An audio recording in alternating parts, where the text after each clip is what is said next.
Nagsimula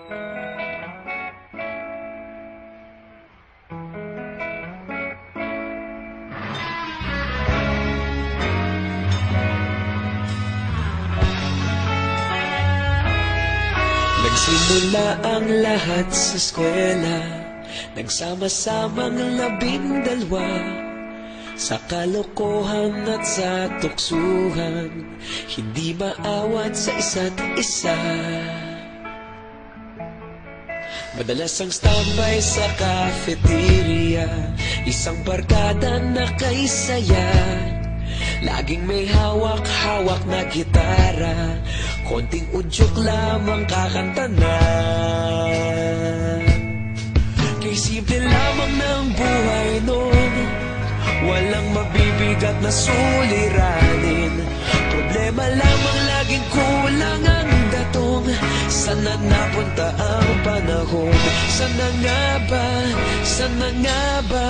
Sana napunta ang panahon? Sana nga ba? Sana nga ba? Sana napunta ang panahon? Sa unang ligaw kayo'y magkasama, magkasabwat sa pambobola.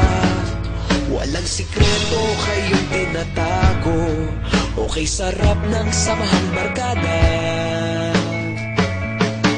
Nagkawatakan na sa kolehiyo, kanya-kanya na ang nilakaran. Kahit minsan na lang kung magkita, pagkakaibigay hindi nawala. At kung saan na napadpad ang ilan, sa dating eskwela meron din naiwan. Meron pa ng mga ilang nawala na lang, nakakamiss ang dating samahan. Sana nga ba? Sana nga ba? Sana nga bang barkada ngayon? Sana nga ba? Sana nga ba? Sana nga bang barkada ngayon?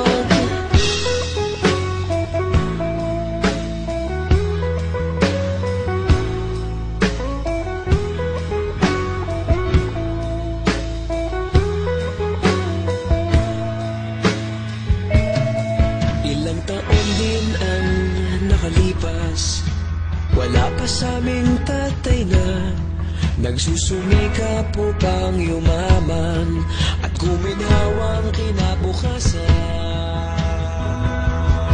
Paminsan-minsan kami nagkikita, mga naiwan at natira. At gaya nung araw namin sa eskwela, pag magkasama'y nagwawala. Napakahirap malimutan ang saya ng aming samahan. Kahit lumipas ng ilang taon, magkabarkada pa rin ngayon. Magkaibigan, magkaibigan, magkaibigan pa rin ngayon. Magkaibigan, magkaibigan,